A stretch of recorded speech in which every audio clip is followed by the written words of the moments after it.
Buenas tardes. Primero que todo, un agradecimiento muy especial a la gente de Yara por permitirme este espacio y compartir desde este lado de la barrera nuestra experiencia desde el punto de vista nutricional.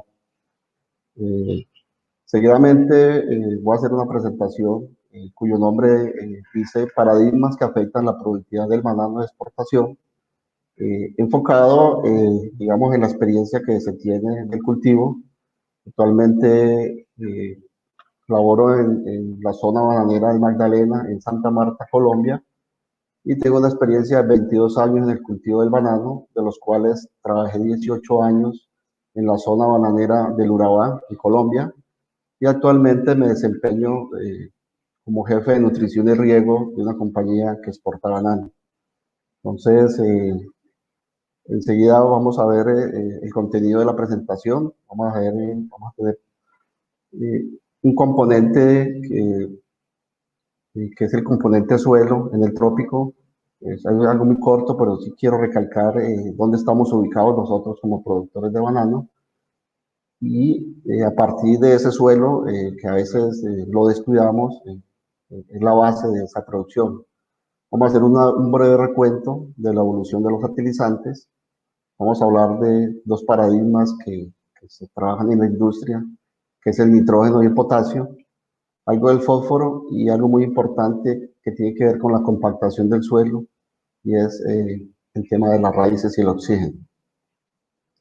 Entonces, si me permiten, vamos a iniciar con algo muy elemental para muchos, pero de trascendental importancia por el cultivo, que es el componente suelo. Como todos ya sabemos, ese componente suelo, aproximadamente el 50%, está conformado por una parte sólida, que de esa parte sólida, dependiendo del tipo de suelo, un 45% aproximadamente es el suelo como tal, son los minerales, un 5% es la materia orgánica, ese otro 50% está distribuido aproximadamente entre un 20 y un 30% en el de aire y un 20 a 30% de agua, esto tiene, dependiendo del tipo de suelo, de la textura de ese suelo.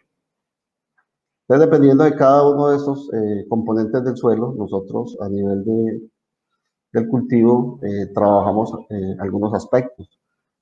Entonces, en la parte mineral nosotros nos enfocamos en la fertilización, en la nutrición y en el tema de las enmiendas. En la parte orgánica, que es un componente muy importante, enfocamos nuestro trabajo a mantener y sostener el contenido de materia orgánica.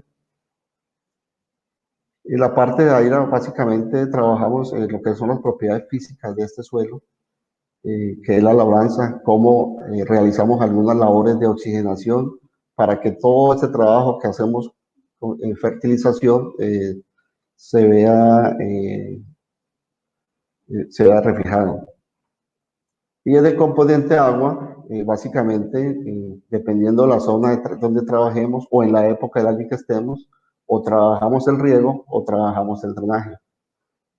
Quería arrancar con este slide, dándole mucha importancia al elemento suelo, pero no el elemento suelo como un ente separado. Nosotros, nuestros resultados dependen mucho de que hagamos un trabajo integral. Yo no solamente debo trabajar la parte mineral del suelo enfocado en fertilización y nutrición y la materia orgánica como componente.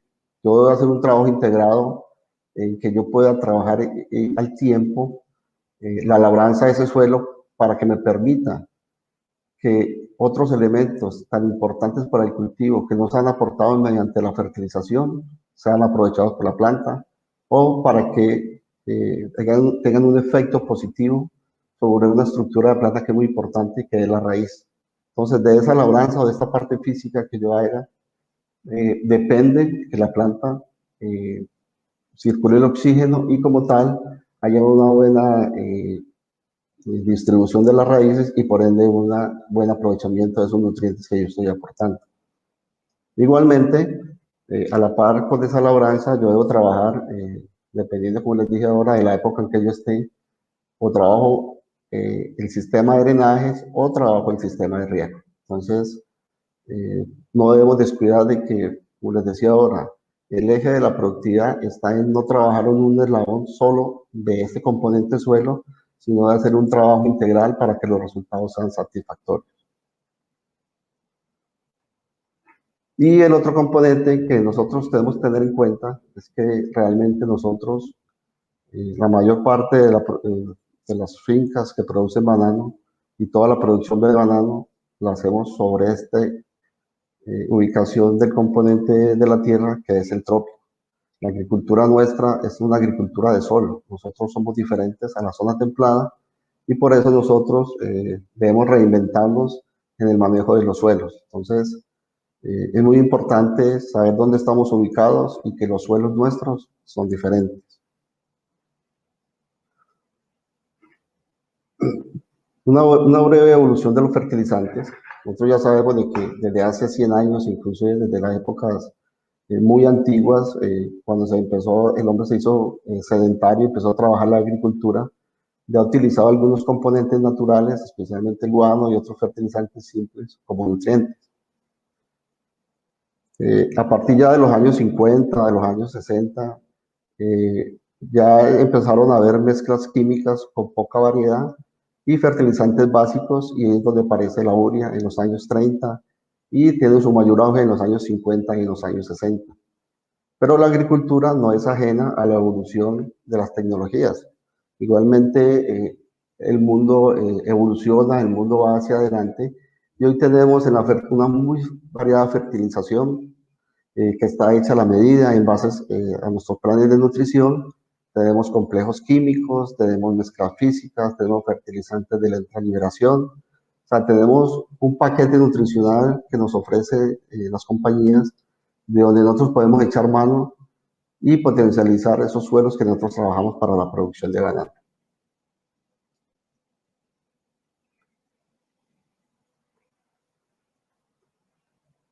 Eh, no voy a dejar pasar esta oportunidad para tocar dos temas muy puntuales, pero de una manera muy fugaz, pero con la idea de dejar como inquietud ciertas labores que nosotros hacemos y desde ese punto de vista, el por qué tenemos algunos paradigmas en la producción de banano. En el tema de las enmiendas agrícolas, tenemos una gran variedad también de enmiendas a base de calcio y magnesio, que técnicamente la podemos escoger desde el punto de vista de la pureza química, componente calcio-magnesio, desde el punto de vista del tamaño de la partícula y del poder relativo de neutralización, dependiendo del objetivo que nosotros tengamos. Sin embargo, hemos encontrado, y por experiencia propia, que trabajé, como les decía ahora, en varias zonas de banano, el hecho de que nosotros hagamos el uso de una enmienda no quiere decir que corregimos el problema que tenemos. Es ahí donde tenemos uno de los grandes paradigmas dentro de la producción agrícola. Por el mero hecho de nosotros escoger una enmienda desde el punto de vista técnico y desde el punto de vista de solucionar un problema, muchas veces dejamos a un lado factores muy importantes como la época en que yo debo aplicar esa enmienda, o la debo aplicar en una época seca o la debo aplicar en una época de lluvias, teniendo en cuenta que la solubilidad del carbonato de calcio, que es una de las principales enmiendas utilizadas en banano, tiene muy baja solubilidad. Entonces, ¿qué sucede? Muchas veces, en algunas zonas, aprovechando la ventana que no tenemos lluvias, se dice, no, aprovechemos esta ventana y apliquemos la enmienda. Entonces, ahí tenemos el primer error. Utilizamos un producto que requiere mucha agua para solubilizarse y lo utilizamos en una época donde no tenemos humedad. El otro problema que se conlleva es que o lo ponemos en superficie o lo incorporamos. ¿Por qué? Porque este elemento, para poder que haga su trabajo, debe estar incorporado y haga el trabajo que realmente se debe hacer. Entonces, muchas veces cometemos estos dos errores. Primero, lo ponemos en una época donde no hay humedad y segundo, lo ponemos en superficie donde realmente no va a hacer el trabajo. Y otro factor muy importante, pienso que es de lo más importante, es que las cales tienen un efecto en la estabilización de los suelos. En el caso de que yo las utilice mal, van a tener un efecto negativo en el caso de si yo la utilizo en la época que no hay humedad.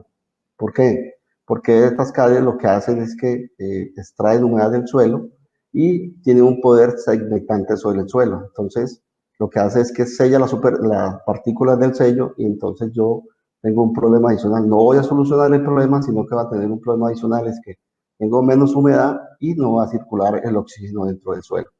Como les dije, esto lo vamos a ver rápidamente, pero que les queda como inquietud, que si lo hacemos realmente bien.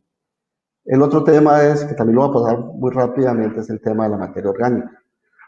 El seminario no vamos a hablar de materia orgánica como tal, pero todos sabemos, simplemente vamos a recalcar la importancia del uso de la materia orgánica, que todos lo conocemos, que la utilizamos como suministro de nutrientes en algunos casos, con su capacidad de retención de agua, como mejor de la estructura del suelo, proporciona algunos nutrientes para la microvida del suelo, previene la erosión y favorece que el nitrógeno sea más estable, mejora el poder tapón del suelo y aumenta el suministro de nitrógeno, azufre y boro en el suelo.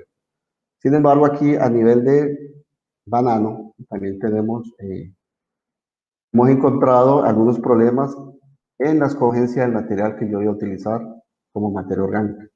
Tenemos unos parámetros que son estabilizadores de la materia orgánica, que es un factor determinante para aplicarlo en el suelo, que es la temperatura, el carbono disponible y que la ceniza aumenta.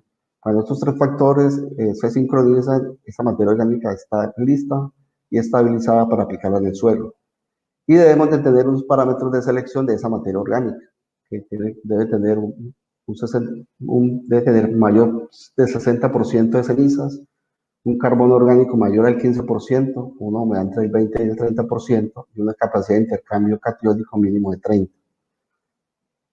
En la zona de Urabá y en la zona del Magdalena, comúnmente anteriormente se utilizaban y se escogían mucho las gallinazas, pero lo que nosotros realmente necesitamos para que esa materia orgánica perdure en el suelo y haga su trabajo es una materia orgánica que tenga una relación carbono-nitrógeno alta.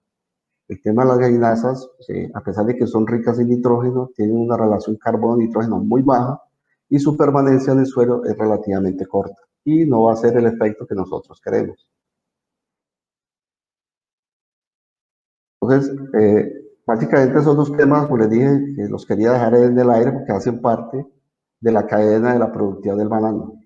Ya a partir de aquí vamos a centrarnos en dos elementos muy importantes y que se han creado unos paradigmas en el cultivo que los vamos a tratar enseguida. Ya José Espinosa y Francisco Mite en el 2008 hablaban de que en general son pocos los estudios que hayan determinado la dosis máxima económica a usar semanal. La recomendación de fertilización de nitrógeno es muy general y comúnmente se encuentra en el rango de 300 a 400 kilogramos por hectárea. Y los profesionales con experiencia han variado la dosis de nitrógeno a aplicar dependiendo del potencial de rendimiento del lote sujeto a la recomendación. Y también se ha encontrado que los análisis de suelo, para el nitrógeno no es una herramienta para diseñar la recomendación de fertilización. En el caso del potasio, que es un nutriente, que es el nutriente más importante en la producción de banano y que vimos en la conferencia de marzo el día de ayer, entonces esta es quizás la razón más importante para el consumo y demanda de fruta al mundo, ese contenido de potasio, y él nos mostraba ayer unos ejemplos de unos deportistas de alto rendimiento y su relación con el consumo de esta fruta. La absorción del potasio por la planta es muy alta y la biomasa de una producción de 70 toneladas por hectárea sobrepasa los 1.200 kilogramos de K2O por hectárea. Sin embargo, como lo vimos también ayer, los nutrientes extraídos por los racimos solamente llegan alrededor de 420 kilogramos por hectárea. La recomendación de fertilización general en potasios es de 500 a 700 kilogramos por hectárea año. Sin embargo, hay lugares y hay países donde inclusive recomiendan 800 hasta las 1.200 kilos de potasio. Esta recomendación de 500 a 700 kilogramos por hectárea se generó con las curvas de respuesta a la aplicación del elemento proveniente de la investigación de campo, conducida por muchos sitios en América Latina. Este fue un punto de partida para las condiciones del momento. Sin embargo, esta recomendación se volvió general para todos los suelos y condiciones climáticas. Eso es verdad. En el mundo bananero, en todos los países que se maneja en nutrición, todos los parámetros deben de estar y la gente tiene en la cabeza de que debemos aportar entre 700 y más potasio al cultivo, 700, 800, 900 kilos por hectárea. Sin embargo, como ya lo decía José Espinosa y Francisco Mitti, eso fue resultado de una experimentación, de unas condiciones muy puntuales del momento, pero que a lo largo del tiempo se han generalizado y sea en Costa Rica, sea en Colombia, sea en Ecuador, manejamos casi siempre los mismos parámetros de la recomendación, estar por encima de 700 kilogramos por hectárea de potasio.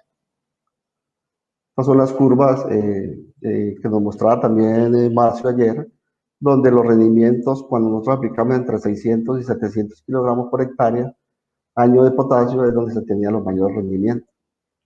Como lo decía el señor Espinosa, estos fueron resultados de experimentos de las épocas, pero nosotros no debemos desconocer de que después de más de 100 años de la industria, los suelos actualmente no tienen las mismas condiciones, los suelos se han deteriorado, la respuesta del cultivo a la fertilización no es la misma. Entonces nos hemos quedado con esos valores y la recomendación casi siempre la basamos sobre 700 kilogramos por hectárea de potasio. En el caso de la nutrición, es lo que miramos acá, cuando nosotros tenemos una recomendación desde el punto de vista nutricional, esa recomendación tiene dos componentes fundamentales. Uno es la extracción que hace el cultivo para producir X cantidad de cajas. En este caso, para producir más de 70 toneladas por hectárea de banano. Si miramos solo como extracción, el cultivo solamente extrae 113 kilogramos de nitrógeno, 30 de fósforo, 428 de potasio, que es lo que nos estaba hablando Espinosa. Lo que pasa es que cuando ya vemos la recomendación, que es lo que normalmente nosotros miramos, eh, eh, la recomendación está entre 400 de nitrógeno y 700 de potasio. ¿Por qué? Porque nosotros no solamente en las recomendaciones está implícito lo que extrae el cultivo, sino que hay que meterle la ineficiencia o la eficiencia del fertilizante que nosotros usamos. Entonces, por esa razón es que en el caso del nitrógeno, casi siempre está por encima de 400 a 450 kilogramos por hectárea de nitrógeno, porque desde los inicios del banano, y como lo veíamos ahora en la historia, la fuente que más se utiliza en el cultivo a lo largo de la historia es el nitrógeno a través de la urea. Entonces, como la urea es una fuente muy ineficiente, debemos utilizar grandes cantidades para lograr los aportes que el cultivo necesita. A manera de ejemplo, vamos a hacerlo muy rápido. Digamos que las fuentes más comunes que nosotros utilizamos en el cultivo de banano es la urea, el nitrato de amonio y el sulfato de amonio. Y inclusive uno en la literatura y en las zonas bananeras se pregunta a uno, ¿por qué la urea? Porque la urea, desde el punto de vista económico, es la fuente de nitrógeno más barata. Este ejemplo lo tenemos para el caso de Colombia. La urea tiene el 46%, el nitrato de amonio el 28% de nitrógeno. Esto es para Colombia, porque en Colombia no podemos utilizar nitrato de amonio del 32% y el sulfato de amonio el 21%. De acuerdo a los costos de cada uno de esos bultos de 50 kilos, tenemos que un kilo de urea, un kilo de nitrógeno de fuente urea nos vale 1.500 pesos. Un kilo de nitrato de amonio nos vale 2.500 pesos y un kilo de nitrógeno como fuente de sulfato de amonio nos vale 2.095 pesos. Totalmente de acuerdo con lo que se utiliza en la zona, es la fuente de nitrógeno más barata. Pero si lo miramos desde el otro punto de vista, que es desde el punto de vista de la eficiencia, es la fuente más cara, es la fuente más costosa.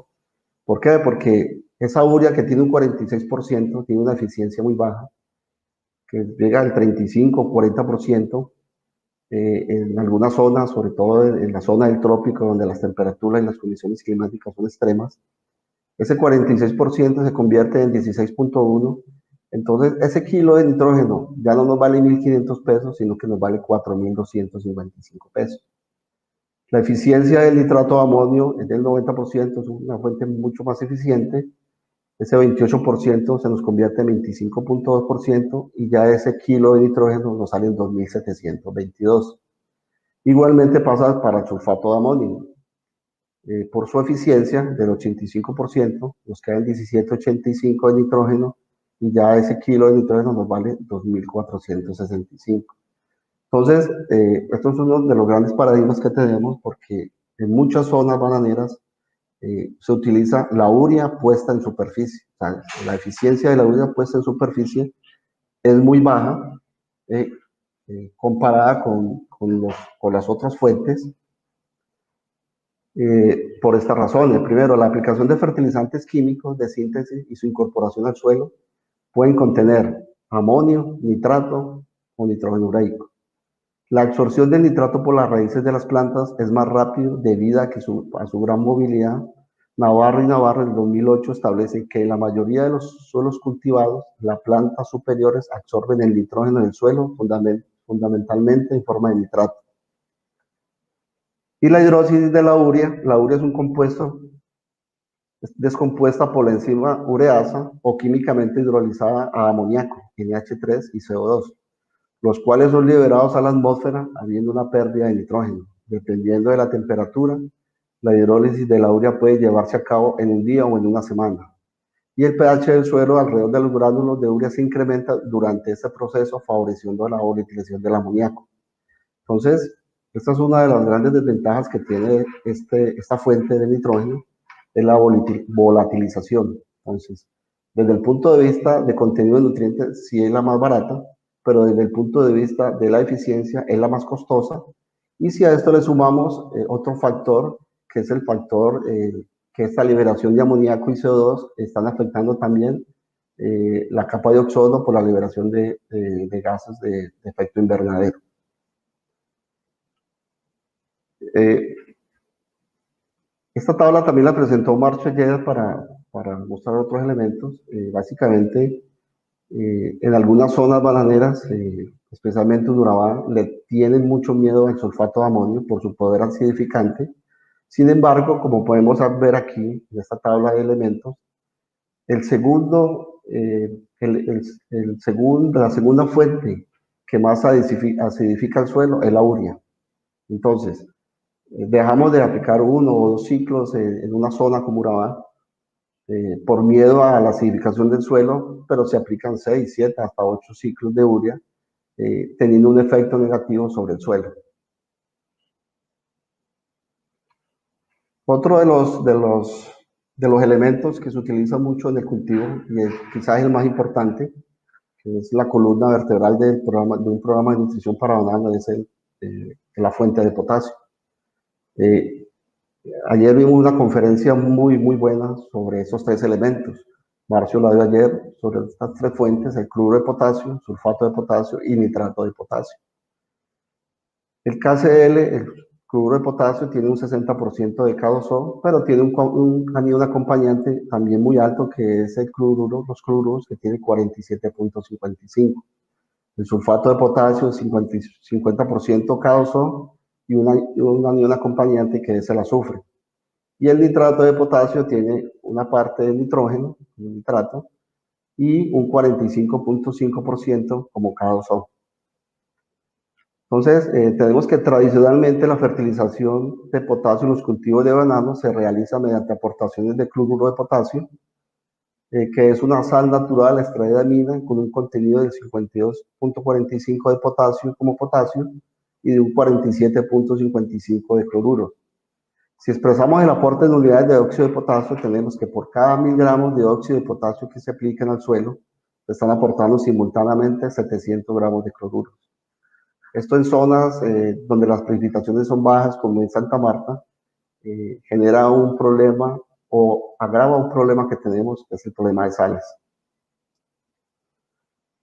Aquí tenemos un cuadro comparativo, básicamente de lo que vimos anteriormente, donde están las características físico-químicas de las tres fuentes, donde, como vimos ahora, en el caso del nitrato de potasio, está entre un 44 y un 46.3% de K2O, 36,5 a 38% de potasio. El anión acompañante es nitrato, y tiene un índice salino de 73,6 y una conductividad eléctrica de 1,35. El sulfato de potasio, que es 50% a 53,5% de K2O, el anión acompañante como sulfato 51 a 54,6, lo que corresponde a un 17 a 18% de azufre. Y como vimos anteriormente, este KCl tiene un 60% a 62% como K2O, pero tiene un anión acompañante que es el cloruro de potasio, que está entre 45 a 46,7% de cloruros, y un índice salino de 116. Entonces, a manera también de recordarles parte de lo que vimos el día de ayer, ese exceso de cloro tiene unos efectos negativos sobre el suelo y sobre el cultivo. Como el cloruro tiene la misma carga eléctrica que el nitrato, compite con él y la planta absorbe cloruro en lugar de nitrógeno. Gran parte de este nitrógeno que se aporta a la fertilización se pierde por lixiviación o evaporación. El cloruro también tiene una propiedad de desplazar el calcio en los complejos arcillo-húmicos, donde se hace el enlace entre la arcilla y el humus, y que son el elemento colorido básico para la fertilidad de los suelos, dado como consecuencia la pérdida de gran parte de la capacidad de intercambio catiónico de los suelos de cultivo. Además, el cloruro para la planta de banano es fitotóxico, penetra en la planta y no tiene ninguna función alimenticia, pero sí crea graves trastornos en todo su ciclo vegetativo y en el suelo. Además, el exceso de potasio, el exceso de cloruro acumulado en el suelo produce necrosis en las raíces de banano y crea graves problemas de desarrollo radicular y de anclaje en las plantas. En los últimos años, uno de los mayores problemas que se ha encontrado en la industria y se han enrutado muchas investigaciones es el del problema de las raíces en el cultivo. Se está buscando cuál es la consecuencia de que en muchas zonas el desarrollo radicular se vea limitado, y pudiera ser, es una hipótesis, de que parte de ese problema radicular se esté ocasionando por las mismas cantidades en exceso que se han aplicado a lo largo del tiempo de este elemento al suelo en la producción de banano. Este es un ejemplo y es un ejemplo real, digámoslo así, que también en parte lo vimos con Barcio ayer, en el día de ayer en la conferencia de él. Es que, por ejemplo, en la zona bananera del Magdalena, si miramos la precipitación de los últimos 4 años, a raíz de todo lo que está pasando con cambio climático, tenemos unos veranos más fuertes y más extensos. Por ejemplo, si miramos nosotros, si hacemos un comparativo del 2017, que iniciaron lluvias desde abril y se terminaron en noviembre, en el 2019 sucedió todo lo contrario. Nosotros ya en el mes de noviembre tuvimos unas lluvias muy escasas, no cayeron sino 33 milímetros como promedio, no llovió en diciembre, no llovió en enero, no llovió en febrero, en marzo cayeron unas lluvias muy esporádicas, y ya vino a tener la temporada de lluvias, básicamente empezó a llover en el mes de marzo. Básicamente, una temporada seca que teníamos en el Magdalena de 4 meses, en los últimos años ha pasado a una temporada seca de 6 meses. En estas épocas críticas, de diciembre a enero, donde tenemos en esta zona la mayor acumulación de sales en el suelo, producto de la condición misma de la zona como zona con su ubicación, y por las aplicaciones también que se hacen en el cultivo de grandes cantidades de cloruro de potasio. Entonces, en el grupo donde yo trabajo, la experiencia que tenemos es que lo primero que realizamos en el 2016 fue cuantificar eh, el grado del problema que teníamos. Entonces empezamos a hacer un monitoreo en la parte soluble del suelo, el tema de la conductividad, el tema de los cloruros, el tema del sodio, y miramos aquí que en el verano del 2016 teníamos zonas con conductividades casi cercanas a 6, es decir, siemens por metro. Y teníamos en el suelo acumulaciones de cloruros hasta de 1.200 partes por millón. A partir de aquí, generamos unos planes de acción para bajar el efecto, para bajar esas condiciones salinas en el suelo. Dentro de esos, digamos, metas que nos colocamos, lo primero que hicimos fue sacar como fuente de potasio el cloruro de potasio y sustituirlo en un 85% como sulfato de potasio y un 15% como nitrato de potasio. Paralelamente a eso, y por eso al principio les mostré lo del suelo, uno cuando va a realizar un trabajo en banano y en cualquier cultivo, ahí cabe el dicho que dice que una golondrina no hace verano. Uno no debe hacer una sola cosa desde el punto de vista químico. Debe hacer un plan complejo donde involucre la parte química del suelo, la parte física del suelo, el manejo del agua, para poder contrarrestar los efectos negativos o querer llevar a normalizar, digamos, en este caso, el cultivo. Entonces, como les decía, básicamente reemplazamos todo el cloruro por sulfatos y nitratos en un porcentaje de 85 a 15%. Se trabajaron los drenajes porque esas sales hay que sacarlas del sistema. Si nosotros no sacamos esas sales, ellas vuelven y suben cuando los niveles freáticos nuevamente suban, ellas quedan nuevamente en la superficie del suelo. Se realizaron trabajos de descompactación y adicional al riego, se colocaba una lámina adicional para que tenga un efecto sobre el lavado de este elemento.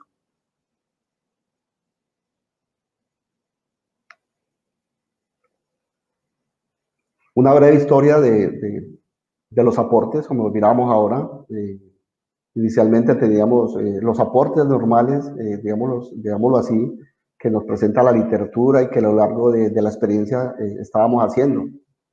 350, 400 kilos de nitrógeno, entre 650 a 700 de potasio, pero empezamos a cuantificar también cuánto estábamos aportando realmente de cloruros y veíamos que el aporte, como nos lo decía la literatura, eran altos. Entonces empezamos a hacer el trabajo. Esto debe ser algún cambio en que se va haciendo, se va tanteando, como se dice, pero se debe hacer un estricto seguimiento para no cometer errores. Entonces empezamos a bajar las dosis de nitrógeno y de potasio y esto está respaldado, lógicamente, para seguimiento con los resultados de análisis foliar. Este es el caso de los resultados de los últimos análisis foliares que hicimos en el 2019, donde nosotros realmente aportamos 208 kilogramos por hectárea de nitrógeno, todo como fuente de nitrato y de sulfato, y 400 a 470 kilos de cada son como sulfato y como nitrato. Y aquí estamos viendo la respuesta en la hoja de cómo, a pesar de que en teoría es una dosis baja de nitrógeno, digamos, la planta nos está mostrando que está tomando ese nitrógeno. Hay una eficiencia en la toma del elemento como tal. Y lo mismo nos está sucediendo con el potasio, a pesar de ser, en teoría, rompiendo el paradigma de que si no son los 700, si no son los 800, no es el aporte, lo mismo con el nitrógeno, si no son los 350, los 400, vimos que realmente la planta sí estaba tomando el elemento. Entonces, el potasio en la hoja debe estar por encima de 3,7, como vemos aquí, en todas las muestras está por encima de ese 3,7, inclusive en algunas muestras está por encima de 4, que ya es un de 4,5, que es alto para el cultivo.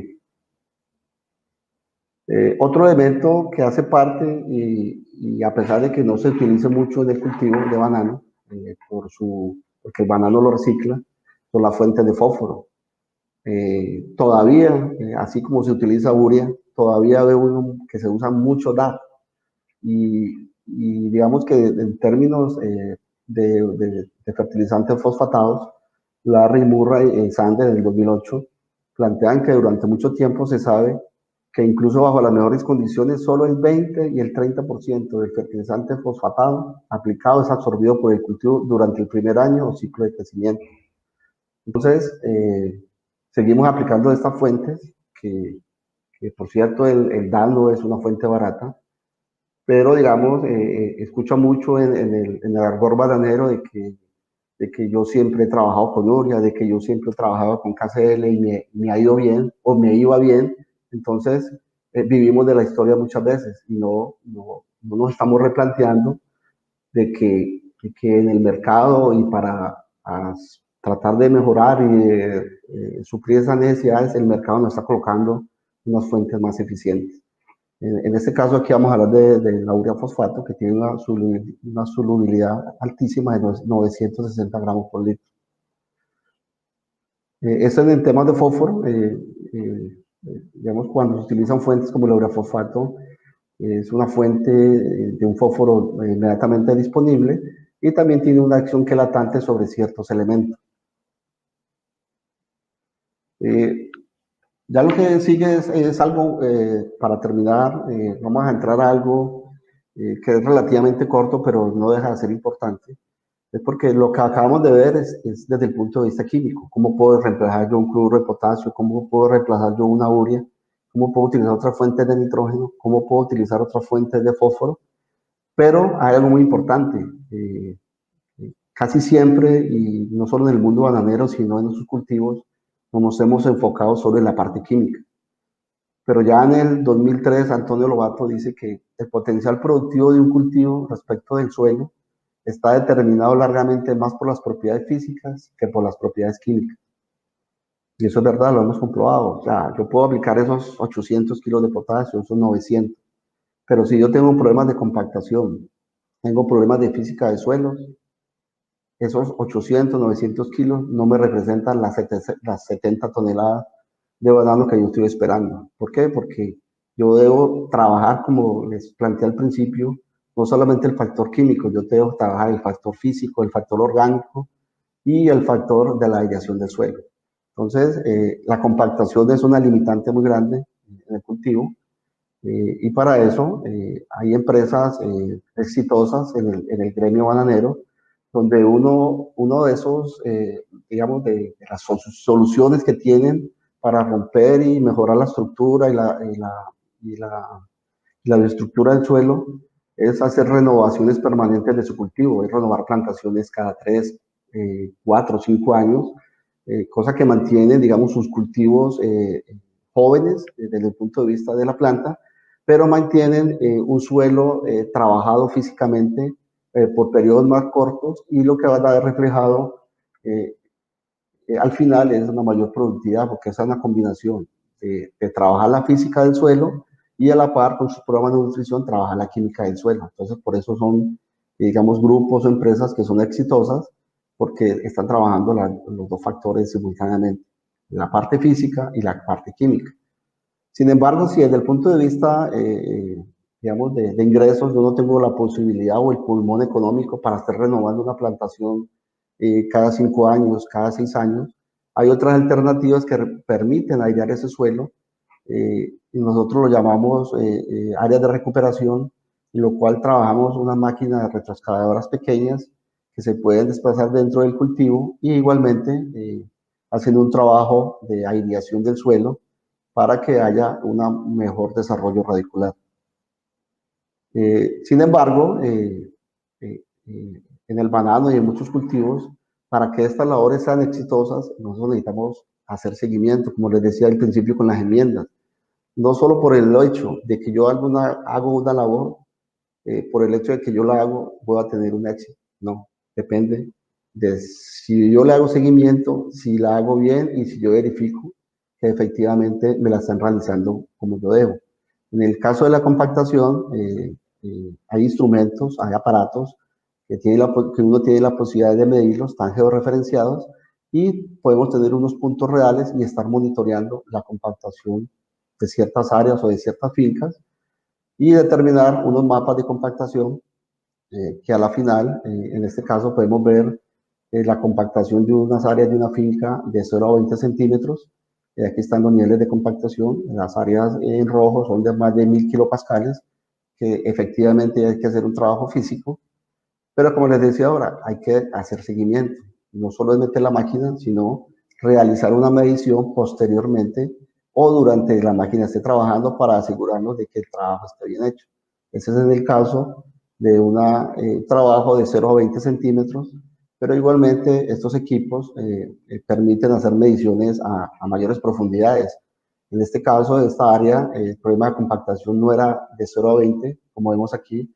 El problema de aquí era de 20 a 40. Se realizó el trabajo de la máquina y posteriormente, como dice, se hace nuevamente una medición para asegurarnos de que se hizo el trabajo bien hecho. ¿Cada cuánto se hace esta labor? Si usted le pregunta a un financiero, el financiero te dice que hay que hacerlo cada 3 años. Pero realmente el que nos dice cada cuánto debo yo airear el suelo es el mismo suelo.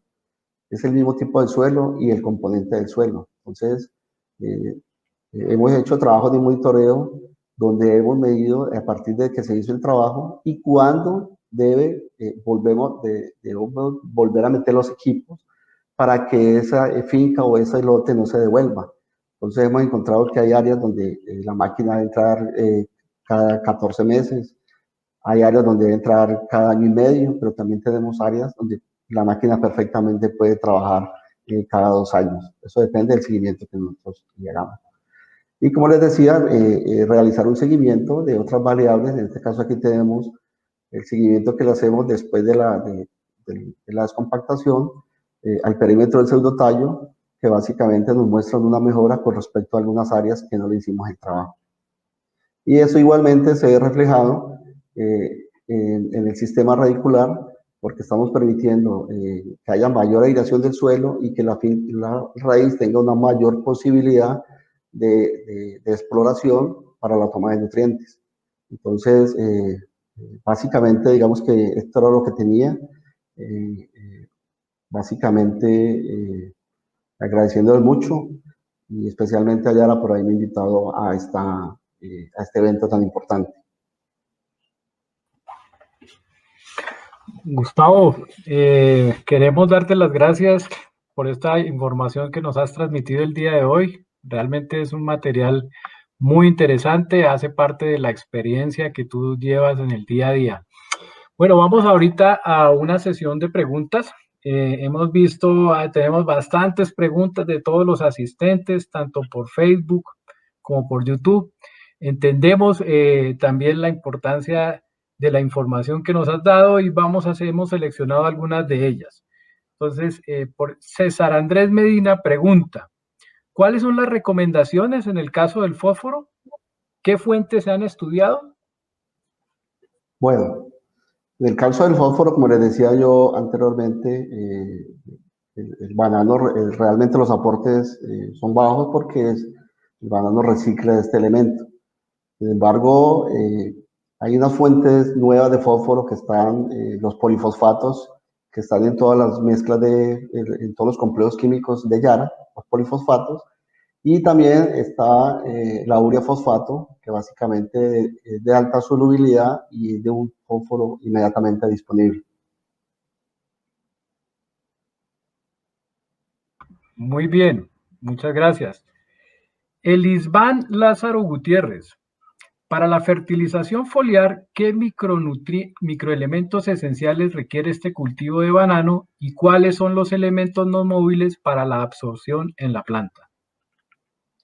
Bueno, dentro de los elementos menores, básicamente en banano, eh, las necesidades están básicamente primero con el zinc. Eh, ayer hubo una charla muy importante sobre las fuentes y el uso del zinc. Entonces, el zinc es, digamos, la primera elemento que se requiere en banano. El boro es el otro elemento que se aplica a nivel foliar y se ha estudiado últimamente cómo se está viendo ya en la hoja que tenemos problemas de cobre.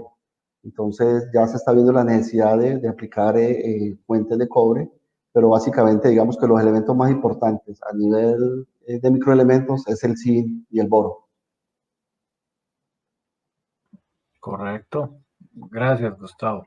Aquí tenemos otra pregunta muy interesante, es una pregunta abierta, dice que ¿no es muy alta la eficiencia del nitrato en el 90%, sabiendo que el nitrato se pierde fuertemente por lixiviación, alta precipitación, por desnitrificación, nitritos tóxicos, volatilización de óxido nitroso? Bueno, eh, digamos que lo que he encontrado en lo que hemos encontrado en la literatura. Sin embargo, ahí depende mucho de las épocas en que tú lo apliques y la combinación con otras fuentes. Como tú dices ahí, en el cultivo de banano, y por lo general en todas las zonas bananeras tenemos unas épocas de alta precipitación, pero también tenemos unas épocas de baja precipitación. En el caso nuestro del Magdalena, nosotros en la época donde tenemos menos precipitaciones, que es de diciembre a abril, mayo, la mayor cantidad de fuentes que usamos son los nitratos, y en la época donde tenemos mayores precipitaciones utilizamos fuentes como sulfato. Sin embargo, como ustedes vieron en la presentación, aparentemente una dosis de 200 a 250 kilogramos por hectárea de nitrógeno es baja, pero cuando nosotros miramos la planta como tal, que es el análisis foliar, nos está mostrando una alta eficiencia porque el nitrógeno a nivel foliar nos está presentando no solamente un valor adecuado, sino un valor alto. Entonces hay una alta eficiencia en la absorción de ese elemento. Y en el caso de la contaminación, es correcto, o sea, todos tenemos claridad de que todos los fertilizantes tienen un grado digamos, deben de tener algún grado digamos, de afectar el ambiente, porque son elementos externos que estamos colocando. Sin embargo, hay fuentes que contaminan más que otras. En el caso, como hablamos ahora de la urea produce 90% más, al contrario, el nitrato de amonio emite 90% menos de amonio que la urea. Entonces, es lo que les decía ahora, yo tengo que usar una fuente de nitrógeno, pero debo usar una fuente desde el punto de vista de eficiencia, y como decíamos ahora, y es uno de los fundamentos del evento Yara, es que ya como exigencia del mercado, ya esta contaminación que ejerce las fuentes ureicas, a futuro van a estar también, como lo han hecho con muchos agroquímicos, van a estar más reguladas, y la tendencia es que al final, por certificaciones, en un futuro no sean prohibidas. Correcto. Ok, acá tenemos otra pregunta de uno de nuestros panelistas del día de ayer, Marcio Woli. Felicitaciones por la presentación. ¿Qué opinas de las aplicaciones de nitrato de calcio al cultivo de banano? Bueno, importantísimo. Nosotros, y como experiencia, en banano hay un defecto crítico desde el punto de vista de calidad, que es la mancha de madurez. Entonces nosotros debemos identificar las áreas, digamos las fechas en que la planta tiene mayores dificultades para la absorción de este elemento, y debemos de ponerlo de una fuente que sea soluble, en este caso el nitrato de calcio, acompañado del boro, porque esa deficiencia, digamos, de mancha madurez, es la combinación de que la planta es deficiente en los dos elementos. Entonces, es una fuente magnífica para contrarrestar, si lo ponemos en las épocas críticas, para contrarrestar el efecto de este daño. Ahí es bueno decirlo y me tocó vivirlo sobre todo en Urabá, en alguna zona, de que hay bananeros que utilizan enmiendas como que tienen calcio, alto contenido de calcio, y pretenden que esa fuente de calcio sea la que les vaya a contrarrestar el efecto de la mancha madurez. Eh, para mi concepto es una posición errada, porque, como vimos ahora, eh, una enmienda, si tenga calcio, la solubilidad es muy lenta, y en el momento en que yo la aplique a que sea absorbido por la planta, puede transcurrir mucho tiempo. Mientras que yo pongo un nitrato de calcio, la planta lo va a absorber inmediatamente en la época que se requiere para digamos, contrarrestar ese efecto 20 semanas después, cuando se esté cosechando la fruta. Correcto. Bueno, vamos a aprovechar rápidamente otra pregunta. Luis Ugarte Oliva, ¿qué enmiendas nos recomienda para neutralizar la acidez de los suelos? ¿Con qué frecuencia? Bueno, como les decía, hay muchas enmiendas. Básicamente, la base de las enmiendas para neutralizar acidez son los carbonatos de calcio. Sin embargo, más importante que escoger la enmienda es aplicarla en la época que sea incorporada y que tenga suficiente agua. Por lo que les decía ahora, si yo pongo una fuente de estas en superficie en una época seca, en vez de tener un efecto benéfico, va a tener un efecto negativo. Entonces, básicamente, dependiendo del suelo, eso ya tiene que ver mucho con el suelo. Es escoger si es una fuente más de calcio, más de magnesio, Habría que mirar el análisis de suelo realmente para determinar qué enmienda se debe poner. Bueno, y tenemos una última pregunta de Mariana Ruiz. Buenas tardes. ¿Cómo podemos disminuir la acumulación de cloruros teniendo en cuenta las altas dosis de KCl en banano? Bueno, como les decía, dentro de la charla es que, bueno, la primera es, nosotros podemos ir reemplazando fuentes. Pues en el caso nuestro reemplazamos el 100% del cloruro. Sin embargo, uno entiende de que no todo el mundo tiene la disponibilidad. Es ir reemplazando, digamos, en porcentajes esta fuente de cloruro. Lo otro es, en las épocas donde la precipitación es baja, no usarlo, porque tenemos un efecto negativo, porque el anión cloruro es, digamos, a pesar de que es fácilmente lavable, si tenemos déficit de agua, él va a caer en la superficie del suelo. Entonces, básicamente, es aplicarlo en la época de buenas precipitaciones y tener suelos descompactados para permitir que ese elemento sea lavado, básicamente. Gustavo, queremos darte las gracias de parte del seminario por la valiosa información que nos has compartido el día de hoy, la cual hace parte de los desafíos que tiene el sector en cuanto a producción, en cuanto a calidad. Esperamos en una próxima oportunidad que nos puedas acompañar nuevamente y compartir parte de ese conocimiento que día a día estás explotando con todos, tanto para Yara como para todas aquellas personas que nos acompañan el día de hoy. Muchas gracias. Por otro lado, quiero aprovechar la oportunidad para saludar a todas aquellas personas que se están vinculando por las redes sociales, que están hoy en día nos están acompañando en el seminario, que nos acompañan a través de Facebook, que nos están acompañando a través de YouTube. Tenemos personas que hoy en día se están vinculando, están desde Centroamérica, tenemos personas que nos están acompañando desde Panamá, desde México también, nos están acompañando desde Guatemala, desde Costa Rica. De igual manera, enviar un saludo a aquellas personas que nos acompañan desde Brasil, desde Perú nos están acompañando también. Tenemos ahí algunas personas que están inscritas. Desde aquí, desde Colombia, por supuesto, hay un grupo grande de personas que tenemos tanto en Facebook como en YouTube. Y un saludo muy especial a un país que llevo en el corazón, un país el cual quiero mucho, que se llama Ecuador. Darle un saludo a todos aquellos ecuatorianos, al equipo de Yara en Ecuador, que es un equipo que está en continuo contacto con los productores bananeros. Ahora vamos a darle espacio a un video nuestro, un mensaje corporativo, y después vendremos con la segunda presentación del día de hoy, que es la presentación del ingeniero Carlos Verdugo. El campo siempre nos trae desafíos y por eso trabajan todos los días nuestros héroes de la alimentación. Ellos con su esfuerzo y dedicación que hacen grande a esta agroindustria, lograr mayor productividad, rentabilidad y sostenibilidad. En Yara creemos que es posible. Siempre te hemos brindado las mejores soluciones nutricionales para que logres altas productividades. Hoy queremos además compartirte nuestra experiencia y conocimiento.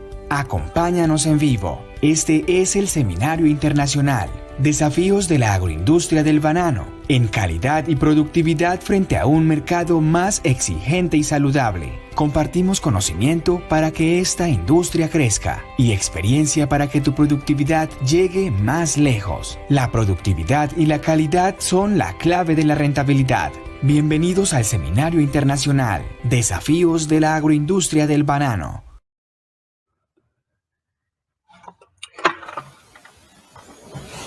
Bien, muchas gracias. Vamos a dar la presentación el día de hoy a nuestro segundo panelista, Carlos Verdugo.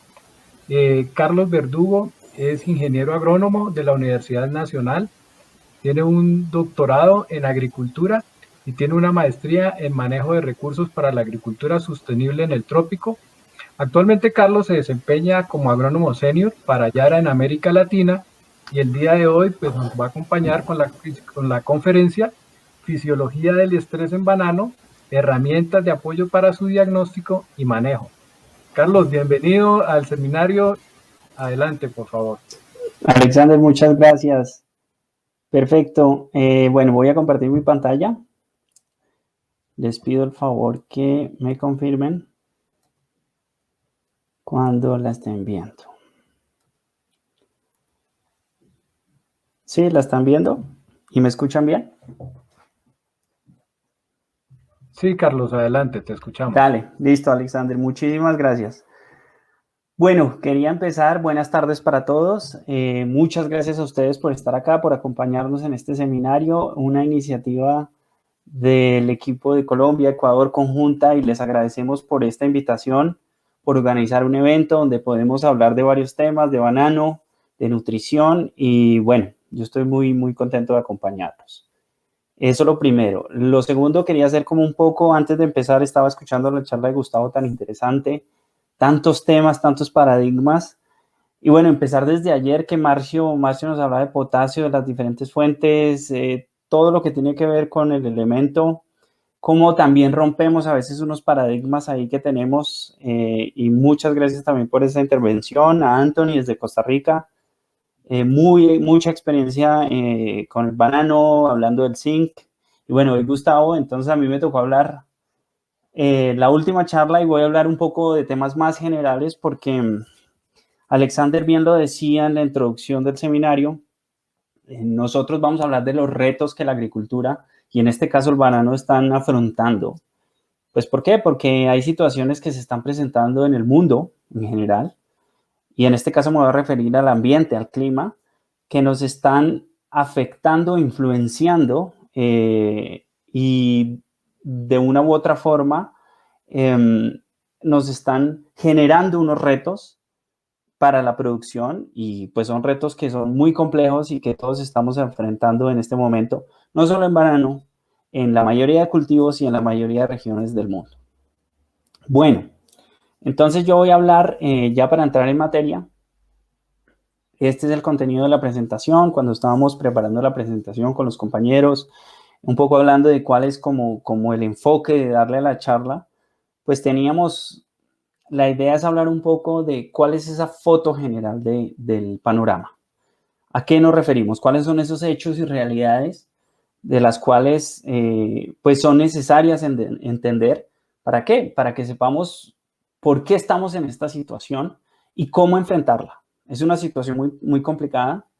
No quiero ser tampoco ahora el fatalista, pero sí quiero que seamos un poco más realistas con lo que estamos enfrentando, la situación ambiental, esos retos que se vienen. Y bueno, y por ende, por esas situaciones ambientales, pues nos estamos enfrentando también a la aparición de eventos de estrés mucho más frecuentes de lo que los teníamos antes. No es que el estrés hasta ahora haya empezado en las plantas, digamos que ha coexistido, pero lo que está pasando es que últimamente estos eventos se están incrementando. La ocurrencia de los eventos. Entonces vamos a hablar de los estreses en plantas, qué tipos de estreses hay y vamos a enfocarnos en los estreses abióticos. ¿Por qué? Porque para nosotros como compañía este es un reto que a todos nos está pues generando preguntas, estamos invirtiendo mucho en desarrollo, en investigación para buscar soluciones o tratar de mitigar el efecto de estos estreses. Y bueno, vamos a ver cómo la planta de banano reacciona, qué tipo de reacciones tiene, cuáles son esos efectos de esos estreses en la fisiología, en la morfología, qué pasa bioquímicamente. Un poco vamos a tocar unos temas bioquímicos muy rápidamente. Y luego vamos a hablar de la nutrición y del efecto o la relación de la nutrición con los estreses abióticos. Entonces, ¿qué tipo de funciones tienen algunos elementos para que la planta active algunos metabolismos, reacciones, esas señales que la planta está activando para contrarrestar el efecto? Luego vamos a entrar a hablar de calcio, su papel en la mitigación del estrés. Vamos a inclusive a compartir algunos ensayos que los colegas de investigación y desarrollo desde Alemania compartieron con nosotros para este seminario. Diagnóstico del estado nutricional del cultivo. Luego queríamos tocar un poco el tema de las herramientas porque Yara es una compañía que viene innovando en todo el sector de agricultura digital. queremos tocar ese tema porque para nosotros es importante mostrar cómo venimos invirtiendo en esto y cómo vamos a traer en algún momento herramientas que nos van a permitir tener un diagnóstico mucho más acertado del estado nutricional de los cultivos. Y bueno, vamos a llegar a unas conclusiones, comentarios finales y demás, y esperamos luego tener una sesión de preguntas, tratar de responder las que podamos. Y bueno, sin más preámbulos, ya podemos entrar un poco en detalles. Bien, ¿qué es lo que está pasando? ¿Dónde estamos ahora? ¿Cuál es la situación actual? ¿Cuál es la foto del momento? ¿Por qué? Porque lo que está pasando es que el mundo está enfrentando una transformación y esa transformación nos está generando unos retos bastante significativos. Retos en diferentes ámbitos. Hoy nos vamos a referir principalmente a la agricultura y lo que está pasando es que es una realidad y es que la población se va a incrementar o se viene incrementando. La tasa de crecimiento de la población viene creciendo y lo que se espera es que para el 2050 tengamos pues más o menos 9 billones de habitantes en el mundo.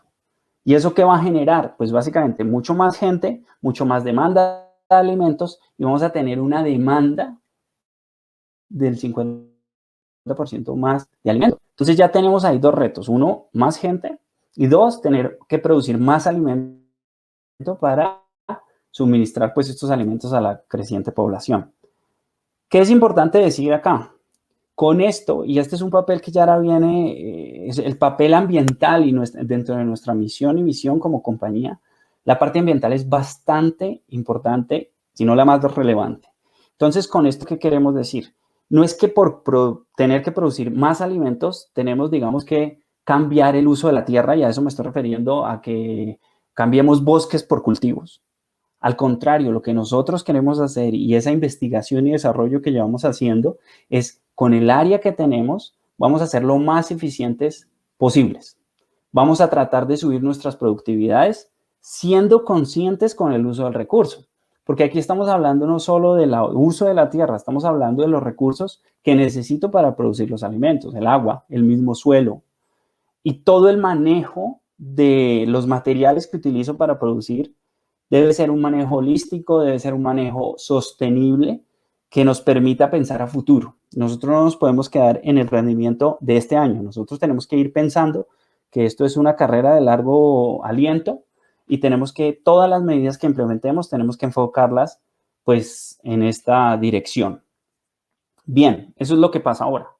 Pero ¿qué retos tenemos? Además de que vamos a tener más gente, vamos a tener que producir más alimentos, pues vamos a tener una situación y es que la disponibilidad de agua se va a venir reduciendo. En el momento solo tenemos el 3% disponible para consumo de agua. Y ustedes saben que el agua va a ser una de las limitaciones más complejas, no solo para la agricultura, para otro tipo de industrias también. Y además de que tenemos que producir más alimentos, pues el agua va a ser un limitante en algún momento.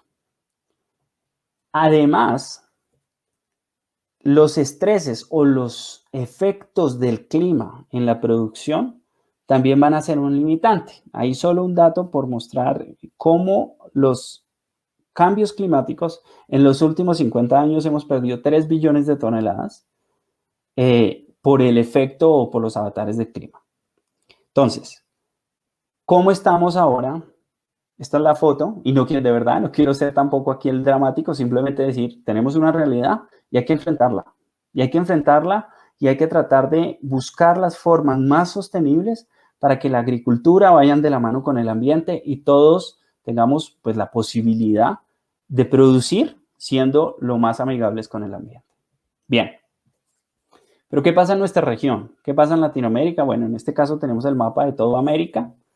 En el lado izquierdo ustedes ven el mapa y este es un índice de riesgo climático que una fundación alemana generó en el 2017.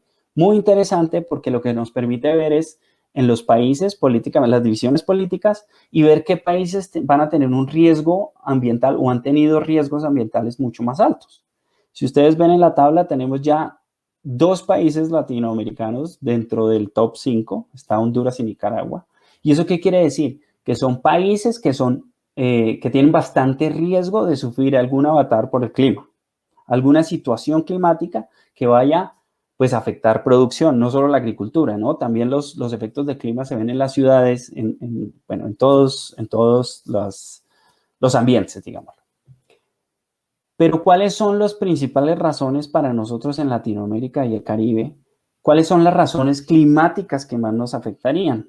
Y lo que ustedes ven en la parte derecha, en la segunda gráfica, donde tenemos Latinoamérica y el Caribe, esta es una fuente, es una publicación de la FAO, y que lo que nos muestra es que para nosotros en Latinoamérica, el principal riesgo climático son las inundaciones, seguido por la sequía, y seguido por la presencia o la generación de tormentas, digámoslo así. Entonces, es un poco contradictorio. Tenemos el exceso y el déficit de agua son nuestro principal problema. Creo que es lo que ustedes, en algunos casos, sin demeritar, por ejemplo, situaciones de viento bastante drásticas, no estoy diciendo que los otros no existan. Lo que se está diciendo acá es que el agua, en algún caso, por exceso o por defecto, va a ser, digamos, la razón principal para tener nosotros problemas ambientales.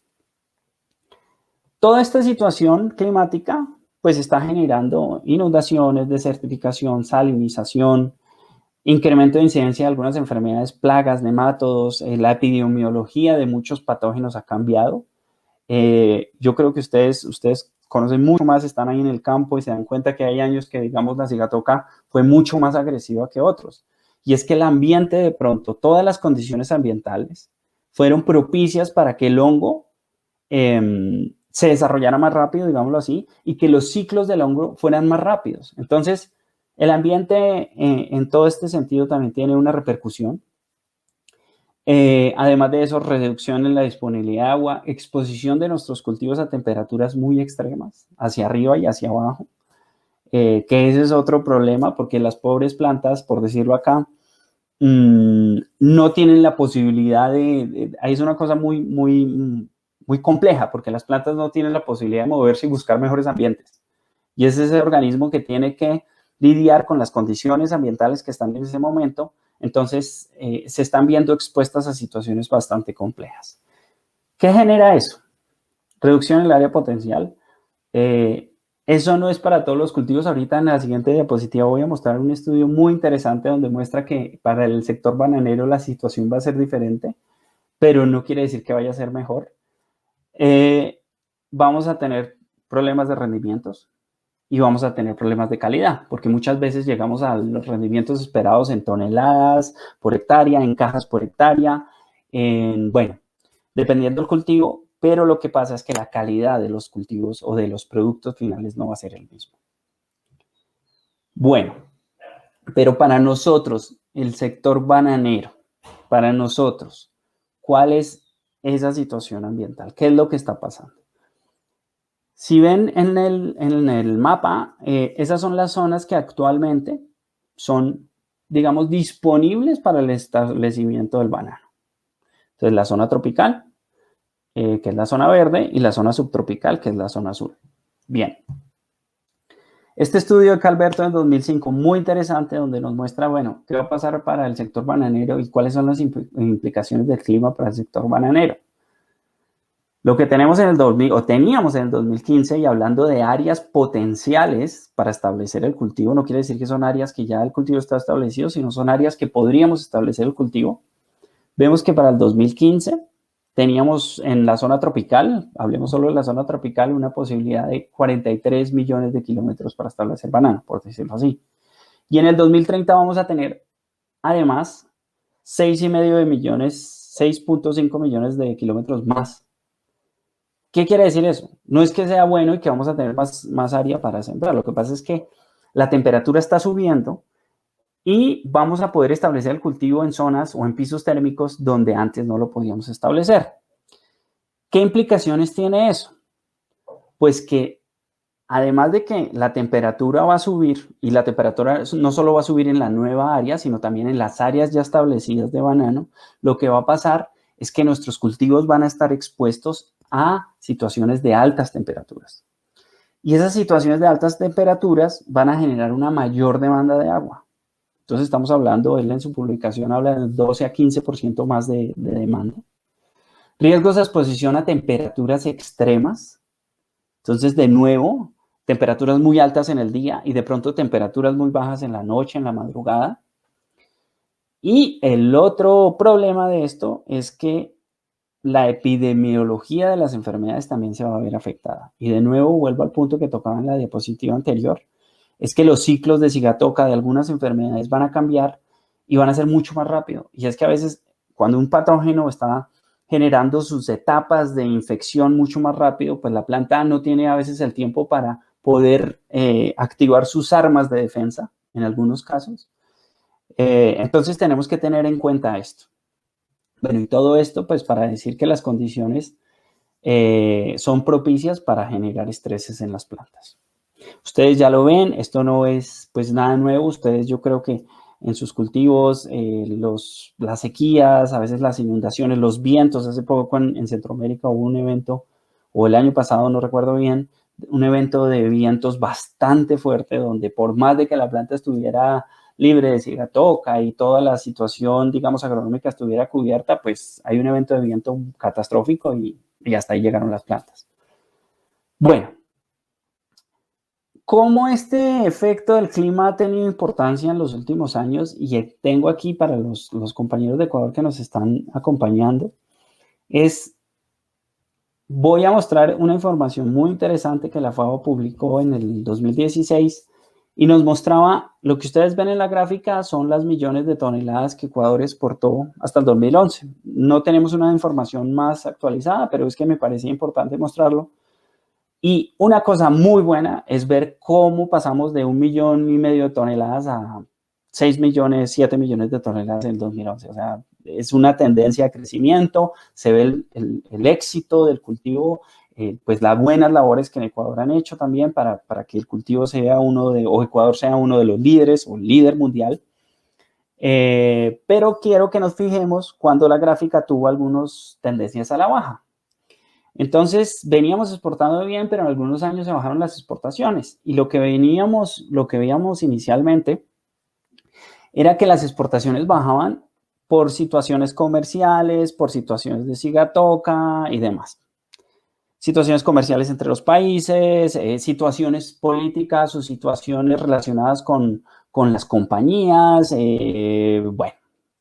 Luego ya en el 76 empezamos a ver el Niño, en el 83 el Niño, en el 93 las exportaciones bajaron porque la Comunidad Europea o la restricción, se pusieron las restricciones en la Unión Europea, pero luego volvemos al Niño y luego en el 2010 bajas temperaturas por la Niña. O sea, quiere decir que es innegable que el ambiente, además de eso, nos está generando pues unas pérdidas en cajas exportadas, nos está generando limitaciones para llegar a la producción esperada y es un tema que ya hay que ponerlo sobre la mesa y hablarlo claramente y es un tema que todos, las compañías, los agricultores, todos tenemos que trabajar de la mano para tratar de mitigar ese efecto.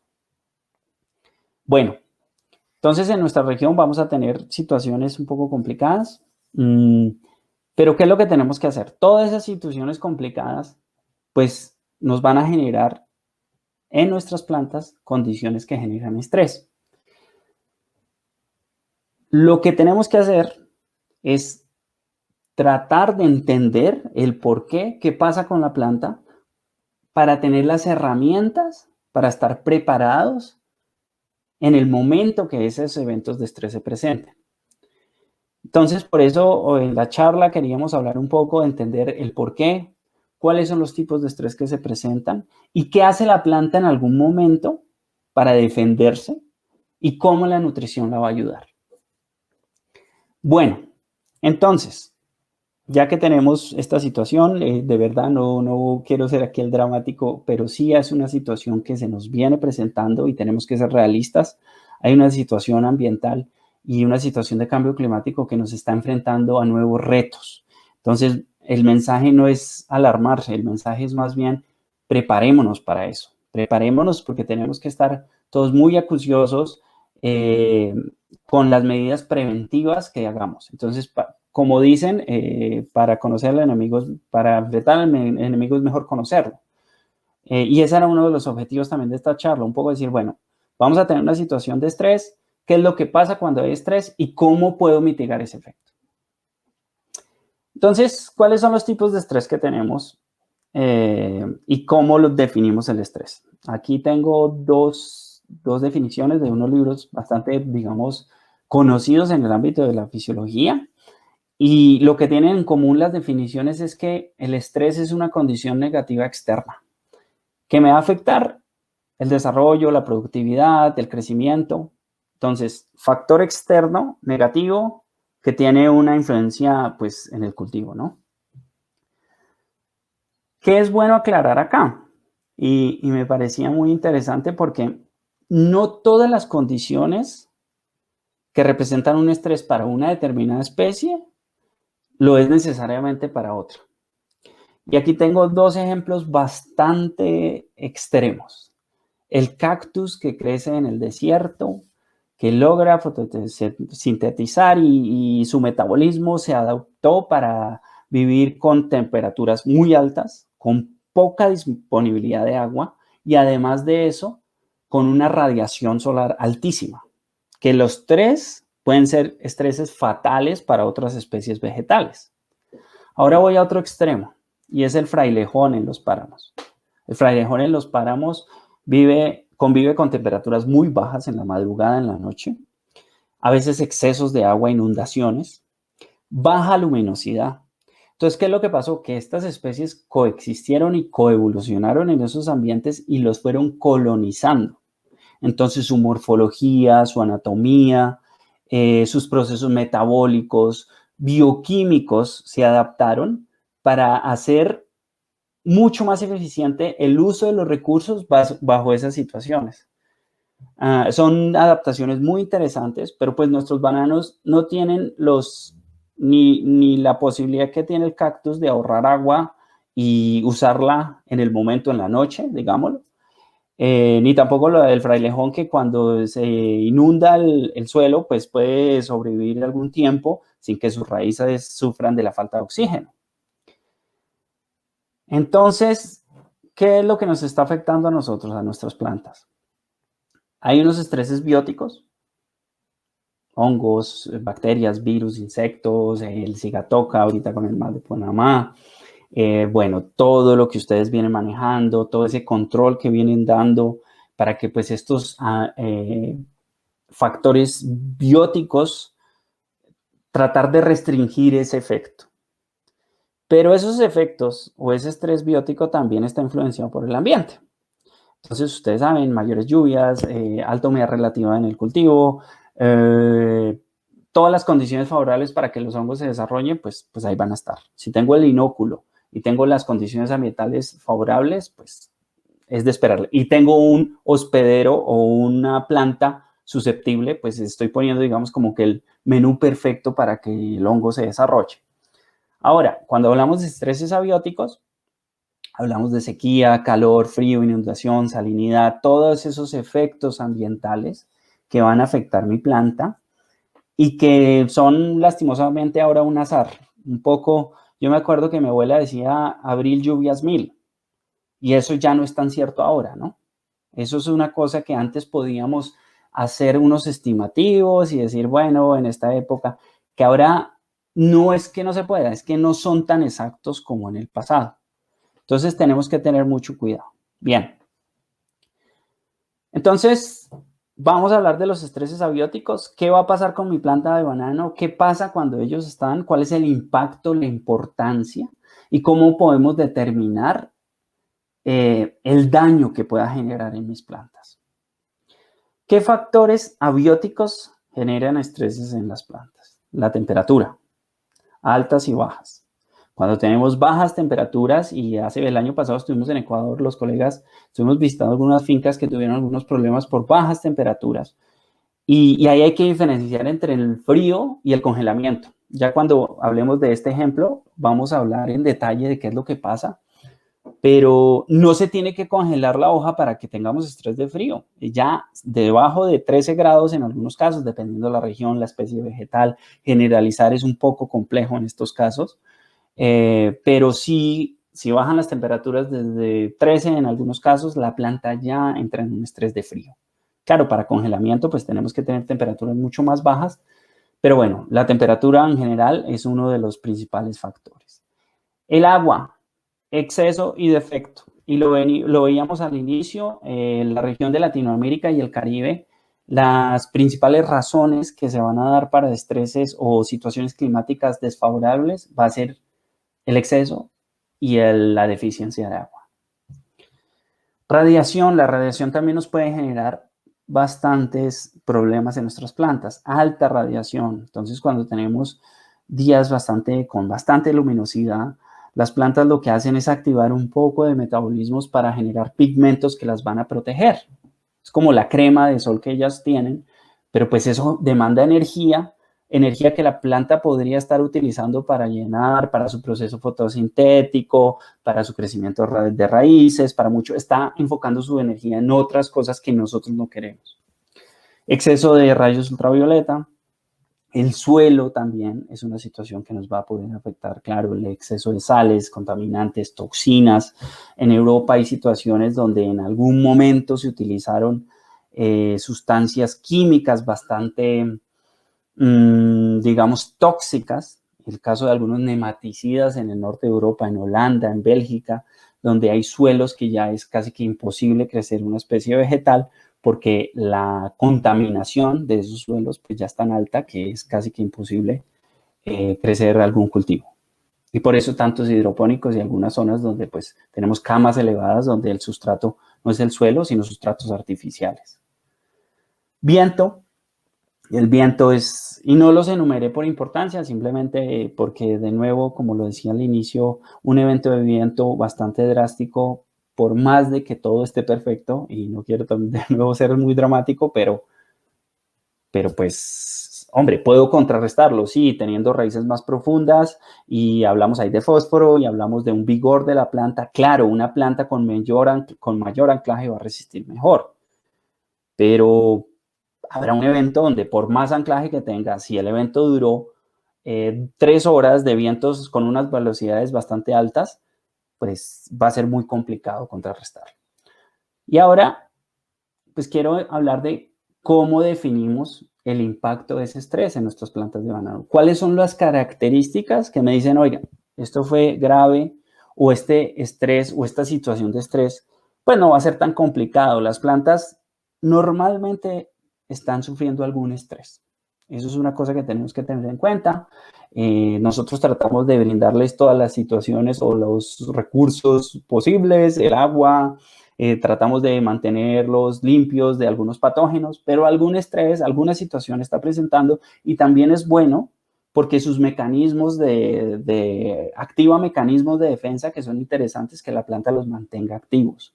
Entonces tampoco es malo, pero pues no tenemos que someter a las plantas a estreses bastante fuertes porque pues ahí el rendimiento sí básicamente se va a ver afectado.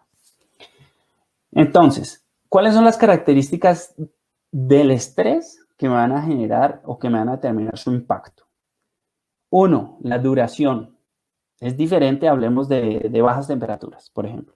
Es diferente que mi temperatura baje de 13 grados por media hora, por decirlo, a que baje de 13 grados de 12 de la mañana o 1 de la mañana a 6 de la mañana. Tengo 6 horas donde la planta estuvo sometida a ese estrés. 2, número de eventos. Si eso pasó lunes, martes, miércoles, jueves, viernes, sábado, pues la pobre planta, por más preparada que esté, no va a poder mitigar esos efectos. Y 3, hay una cosa muy interesante y es que los estreses muchas veces están combinados o se asocian. Y pensemos cuando tenemos, aquí hay una combinación de 3 estreses al mismo tiempo. Alta luminosidad. Entonces tenemos un sol, alta luminosidad, ¿qué implica? Pues altas temperaturas. Alta luminosidad más altas temperaturas, si esa radiación da directamente al suelo, pues las capas superficiales del suelo se van a ir secando y así sucesivamente.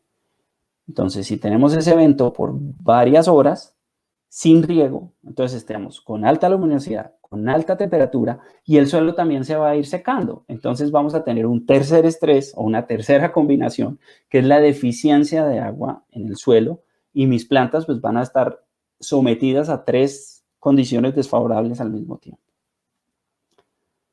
Características de la planta.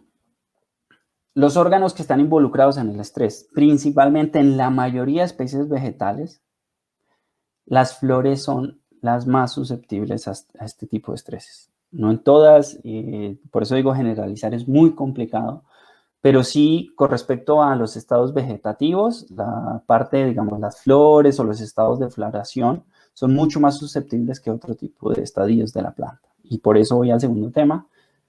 Depende de en qué estadio de desarrollo de mi planta el estrés se presentó. El genotipo, el pool genético que tengo, qué defensas tiene mi planta, el estado nutricional, lógicamente, que también nutrida está mi planta, y eso es donde nosotros venimos trabajando en investigación y desarrollo. ¿Para qué? Pues para que estas situaciones podamos mitigarlas. ¿Y eso qué va a generar? Una respuesta o susceptible o resistente. Vamos a ver 2 ejemplos. Aquí quiero hacer un poco... es muy interesante ver 2 ejemplos, digamos, diferentes. Uno por sequía. Vamos a ver qué es lo que pasa en la planta y luego vamos a hablar del estrés por frío. Cuando tenemos estrés por sequía, ¿qué tenemos? Bien, lo primero que pasa es que la planta con sus sensores, ¿y cuáles son sus sensores en ese momento? Las raíces. Entonces las raíces lo primero que hacen es decirle a la planta, oiga, cuidado porque aquí abajo no hay agua. Y de ahí se empiezan a activar un poco de procesos que van relacionados uno con el otro como una cadena de señales que le van a permitir a la planta reaccionar. Entonces, cuando nuestras plantas de banano están en esa situación, ¿qué es lo que pasa? Una de las señales, porque no es la única, y no hay muchas señales que la planta utiliza, pero en este caso voy a hablar del ácido abscísico, y es que lo primero que hace es que la planta, ese sensor que son las raíces, envía señales a la parte aérea diciéndole, cuidado porque aquí abajo no hay agua, entonces hay que tomar las medidas. Y una de las medidas que toma principalmente la planta es cerrar los estomas. Cuando los estomas se cierran, ¿qué hacen los estomas? Los estomas son ese órgano encargado, o esa parte de la hoja, digámoslo, que está encargada de hacer ese intercambio de gases. Entonces toma CO2 del ambiente, y el CO2 es una de las materias primas esenciales para la fotosíntesis. Entonces, si yo tengo baja toma de CO2, no voy a tener las materias primas para fotosíntesis. ¿Y qué pasa cuando no tengo buena fotosíntesis? Es que no produzco la cantidad de carbohidratos necesaria para llenar mis frutas. Entonces, todo va relacionado. Todo tiene una razón de ser. Entonces, ahí es donde la planta busca estrategias para escapar del estrés o mitigar esos efectos. ¿Qué cambios se presentan cuando hay este tipo de estrés? Efectos morfológicos. La relación tallo-raíces cambian, la planta reduce su biomasa. Ahí la planta es muy inteligente y lo que hace es parar su crecimiento, porque prefiere mantener su tasa fotosintética en algún momento, pero para su crecimiento porque no va a tener en algún momento suficientes carbohidratos o tasa fotosintética para poder potenciar ese crecimiento. Efectos fisiológicos. Reducción de intercambio gaseoso, como lo dijimos, los estomas. Reducción de toma de CO2 y pues disminución por ende de la fotosíntesis. Y efectos bioquímicos. La planta empieza a activar muchos mecanismos para que contrarrestar, pero también mecanismos, digamos, negativos que no van a ayudar a llegar a ese rendimiento que nosotros esperamos. Y en ese caso, por ejemplo, incremento de actividad de enzimas antioxidantes para tratar de controlar la producción de especies de oxígeno reactivo en las células que les van a generar varios daños. También es una señal, pero bueno, es como la planta está al mismo tiempo trabajando en varios frentes para contrarrestar este evento de sequía. Entonces, tenemos un evento de sequía, nuestras plantas cierran sus estomas, toman menos CO2, fotosintetizan menos, la planta crece mucho más lento. En algunos casos, y esa es una evolución, adelantan su floración. ¿Y por qué la adelantan? Porque las plantas aprendieron en millones de años de evolución que lo más importante en algún momento es sacar la semilla porque yo quiero preservar la especie. Entonces yo estoy en una situación muy dura, lo que hago es adelanto la floración para que la semilla en algún momento salga y la especie prevalezca. Y estas 2 situaciones Pues, ¿qué me van a generar en mis plantas de banano? Básicamente, un efecto en producción, menor llenado de grano, de fruta, disculpen, racimos deformes, menos dedos por racimo, disminución de la calidad en general. Entonces, por eso es bueno entender qué pasa en todos estos eventos para poder tomar las medidas. El segundo ejemplo que traía, y lo vimos, este ejemplo lo construimos con los colegas en Ecuador, fue muy interesante porque cuando estábamos hablando en el año pasado de situaciones de frío, pues queríamos hablar un poco de qué es lo que pasa cuando hay frío, qué es lo que pasa en las células, por qué la hoja amanece como necrosada, como, bueno, ustedes lo han visto, y ojalá que no lo han experimentado, pero es un estrés también bastante dramático, digámoslo. Entonces, aquí tenemos que tener dos situaciones, y lo hablaba cuando estábamos hablando de temperaturas. Hay un estrés por frío que puede generar enfriamiento, daño por enfriamiento, pero también hay un daño por congelación. Entonces, cuando en la sabana de Bogotá, en algunas zonas, en Ecuador también, cercanas a Quito y demás, a veces tenemos estas situaciones de heladas donde la temperatura en la madrugada baja a -1, -2 y pues básicamente se congelan las células, por no decirlo de otra forma. ¿Qué es lo que pasa cuando tenemos esa congelación? Y esto es, pues, mi hoja, las células. Y lo que pasa es que cuando se congelan el espacio intracelular, el espacio que está en medio de las células, ese espacio se congela. Y en ese espacio lo que hace es que el potencial hídrico se baja y tenemos esta norma de la biología que pasa de mayor potencial a menor potencial osmótico o hídrico. Entonces las células en ese momento pasan a tener un potencial hídrico mayor y lo que pasa es que ese espacio intracelular empieza a absorber el agua de la célula. Y absorbe el agua de la célula hasta que la seca y rompe las paredes de la célula. Y aquí voy a hablar de un tema muy importante y es membranas celulares, porque ya lo vamos a hablar cuando hablemos de calcio y las membranas, unas membranas mucho más fuertes, van a resistir un poco más ese daño. Entonces podremos salvar muchas más células, por decir algo, y nuestro tejido no se va a necrosar.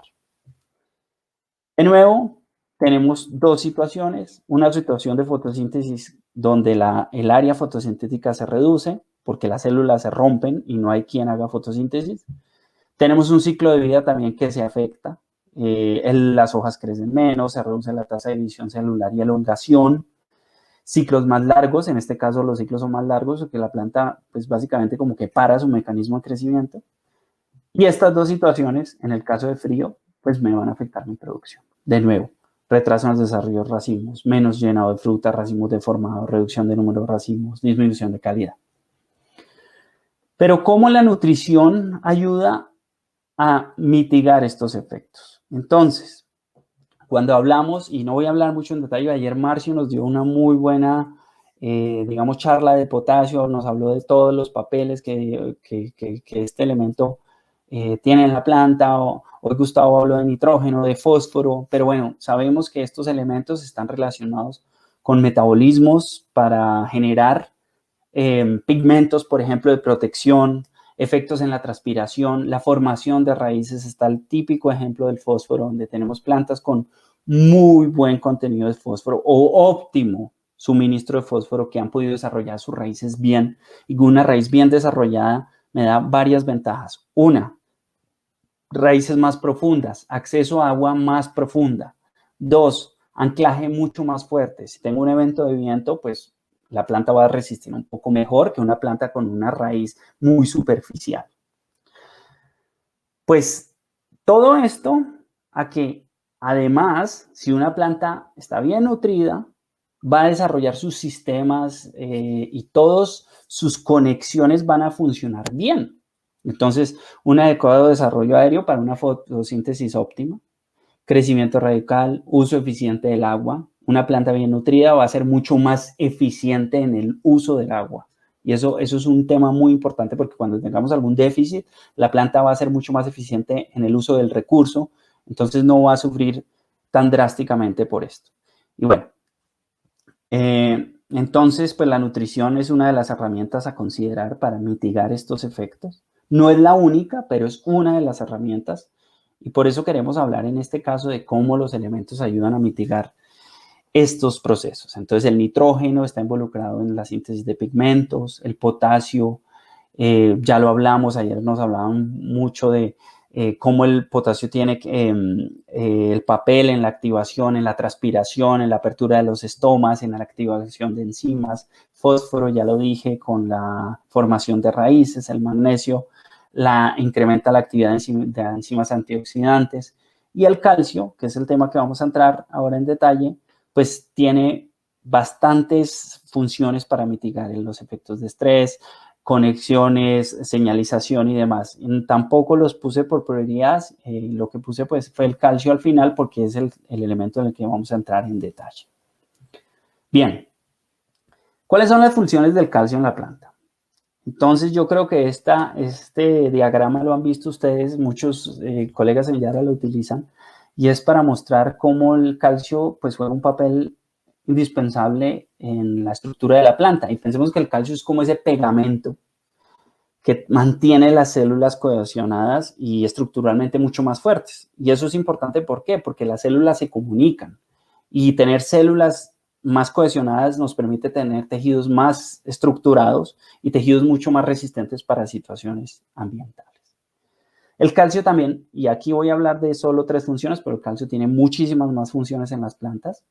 El calcio tiene funciones en la división y la extensión celular. Aquí un estudio de nuestros colegas de Hanninghoff en café, muy interesante, donde muestran cómo ustedes ven al lado izquierdo unas hojas, unos cortes transversales de hojas de café, donde se ven que las hojas con bajo contenido de calcio son mucho más delgadas que las hojas con un óptimo contenido de calcio. Entonces, del calcio, de nuevo, ayuda a esa estructuración celular, a esa fortaleza del tejido. Otro ejemplo, y todo, de nuevo, la fuente, pues son nuestros colegas de Hanninghoff en Alemania, que vienen haciendo este tipo de ensayos, y vemos en el lado izquierdo las células del parénquima de una hoja de café, son mucho más cortas comparadas con una planta que tuvo un óptimo aporte de calcio. Mitigación del impacto de diferentes estreses. El calcio también nos ayuda y de nuevo nosotros, y bueno que tenemos este tipo de herramientas y tenemos a los colegas de investigación y desarrollo que nos permiten tener evidencias, porque nosotros, por eso la investigación y el desarrollo son tan importantes, porque todo lo que nosotros hablamos y mostramos es basado en evidencias y en investigación, en experimentación. Y en este ejercicio o en este ensayo que se hizo bajo condiciones de invernadero en el centro de investigación, básicamente lo que se hizo fue someter las plantas a condiciones de altas temperaturas.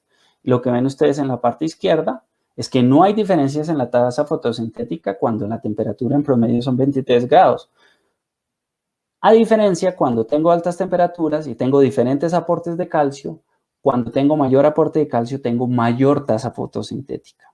Entonces, eso es otra evidencia que el calcio juega un rol muy importante en la mitigación y en este caso de mitigación de estrés por temperatura. Gustavo lo mencionaba, la mancha madurez. Nos dio un resumen muy bueno. Yo no voy a entrar mucho en detalle porque ya Gustavo lo habló. Pero básicamente, ¿qué es lo que pasa con el calcio en la mancha madurez? Es que en algún momento en verano y en situaciones de baja disponibilidad, pues el transporte de agua se reduce y el calcio también, pues por ende la toma del calcio se reduce. Y si esa situación se presenta cuando hay una diferenciación floral, por ejemplo, cuando tenemos esa diferenciación celular y diferenciación floral, se desintegran las membranas de la célula. Como no hay calcio y las membranas no son tan fuertes, se desintegran. Y cuando se desintegran, ese fluido queda expuesto en esos espacios intercelulares y se oxida. Entonces, cuando se oxida es cuando se genera esa pigmentación rojiza que la vemos ahí, que es denominada pues la mancha madurez.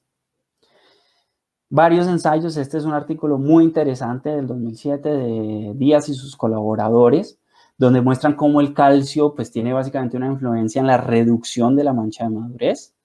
Uno, en la fruta perdida, en el número de manos, en los frutos por mano, y además de eso, cómo en la incidencia de la mancha de madurez, utilizando fuentes bastante hidrosolubles, como el nitrato de calcio en este caso, pues se pudo reducir la mancha de madurez o la incidencia de este de este defecto fisiológico. Entonces, por eso es importante utilizar fuentes que estén disponibles. Y de nuevo, Gustavo, tú lo hablaste en la última parte, te lo preguntaron, y hablabas del nitrato de calcio y cómo el nitrato de calcio pues es una muy buena herramienta, y en este caso estamos hablando de nuestra familia Yaraliva y del Nitrabón en especial, y es que son productos que son muy solubles y que lo que necesitamos es que el calcio, el nitrógeno estén disponibles lo más rápido para la planta, pero lo disponible antes de, y aquí quiero hablar de un tema, y es la prevención. Tenemos que prevenir. No es cuando ya bajaron las temperaturas y llevamos 5 días de bajas temperaturas. Pues hombre, tenemos que tratar de prevenir y tratar de usar productos de alta calidad disponibles rápidamente para la planta, y por eso el Yaraliva pues es una de nuestras soluciones, y tenemos bastante información, investigaciones que demuestran que pues son fuentes bastante solubles y bastante rápidamente disponibles para la planta. Bueno, ya para concluir, porque el tiempo, estamos ya cercanos a cerrar el seminario, un tema que queríamos mencionar, voy a pasar rápidamente por esto porque queremos hacer hincapié en que Yara es una compañía que innova, que además de su portafolio muy completo de productos, de la calidad de sus productos, también está investigando en otro tipo de servicios para apoyar ese conocimiento, para apoyar ese portafolio. Y Yara, desde el inicio de que empezó la compañía, es un referente de innovación, desde la primera producción de fertilizantes por allá en 1905 hasta la actualidad, donde tiene una estrategia establecida. Tenemos una estrategia establecida de agricultura digital. ¿Y qué queremos hacer ahí? Queremos tener herramientas para que el diagnóstico nutricional sea lo más eficiente. ¿Cómo podemos diagnosticar el estado nutricional de una planta? Con métodos destructivos, métodos de laboratorio, análisis de tejido, que son muy buenos, pero tienen una sola limitación. Con esto no quiero decir que el análisis foliar sea malo, no. Es una muy buena herramienta de diagnóstico, de las mejores. Simplemente que la limitación es que yo tengo que esperar hasta que la muestra vaya al laboratorio y vuelva. Y eso es un tiempo que muchas veces puede ser complicado. Pero si lo hago con la planeación suficiente, voy a tener el tiempo suficiente para tomar pues los correctivos necesarios. Otra forma de diagnosticar mi estadio nutricional o el estado nutricional de mis cultivos es con observación, con sensores. Y nosotros venimos trabajando en sensores. En este momento venimos desde Bula, desde Latinoamérica, tratando de traerlos a los mercados. Estamos haciendo trabajos muy interesantes en Argentina, México, tratando de venir a Colombia también con estas herramientas. Y pues esas herramientas se pueden aplicar a diferentes niveles, desde la célula, la planta, la parcela, el campo, hasta imágenes satelitales. Tenemos sensores portátiles para medir el diagnóstico, para hacer el diagnóstico en la hoja. Ya vamos un poco a más macro y utilizar herramientas satelitales como AdFarm, es una solución que tenemos. Y AdFarm básicamente lo que hace es, utilizamos imágenes satelitales, el satélite da el recorrido al mundo o al planeta, digámoslo, y nosotros tenemos los algoritmos y las formas de analizar esas imágenes para determinar los contenidos de nitrógeno, los requerimientos de nitrógeno. En este momento en Latinoamérica estamos en Argentina, en México, para cereales principalmente. Esperamos algún día y venimos trabajando, esa es la tarea del equipo local, del equipo regional, del equipo global, para poder implementarla en otros cultivos. Queríamos hoy hacer un poco hincapié en que trabajamos en estas herramientas. Y bueno, es una herramienta muy interesante. Por favor, contacten a sus compañeros de Yara, a sus colegas, a sus representantes de Yara en sus regiones. No sé, es bueno empezar a ver estas cosas, y esto es una realidad que se nos viene a todos. Bueno, vamos a las consideraciones finales. Primero, es claro que tenemos una situación actual de cambio climático. Eso es una realidad, tenemos que prepararnos para enfrentarlo. Ya hay 1000 evidencias, ya creo que ya negarnos esto pues no tiene mucho sentido. ¿Qué genera eso? Situaciones de estrés o eventos de estrés muy fuertes para nuestras plantas. Entonces las condiciones que se generan son bastante duras para que la planta pueda llegar a los rendimientos. No siempre, pero se van presentando. Y lo único que tenemos es prevenir. Y prevenir hablamos de monitorear, de estar pendientes de las condiciones ambientales, de los lotes, de las plantas, tomar las medidas a tiempo, prácticas agronómicas a tiempo. Si sabemos que va a haber un evento de lluvia o se vienen los meses lluviosos, pues todo lo que tiene que ver agronómicamente con los drenajes. Si sabemos que se viene una situación de frío, pues tratemos de, por favor, hacer nuestra nutrición preveniendo, ¿sí? No vayamos ya hasta el último momento. Si tenemos una situación donde vamos a poder tener una deficiencia de agua y por ende una baja toma de calcio, pues tratemos de poner el calcio en el momento que la planta lo pueda tomar y tratar de tener esos almacenamientos y esos requerimientos de calcio lo mejor suplidos que podamos. Y cultivos bien nutridos básicamente van a resistir mejor pues los posibles eventos de estrés que se presenten. Bueno, con esto termino. Creo que estoy bien de tiempo, me pasé 3 minuticos, pero muchísimas gracias de verdad de nuevo por la invitación. Bien, quedo pendiente, Alexander, me dirás. Carlos, muchas gracias por compartirnos el conocimiento en el cual podemos ver cómo hay múltiples factores que afectan el estrés y por ende la producción en el cultivo de banano. Vamos ahora a una sesión de preguntas.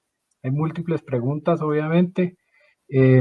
Vamos a empezar con Francisco Burgos, que nos pregunta básicamente que si afectan los daños a las hojas por acción de fuertes vientos.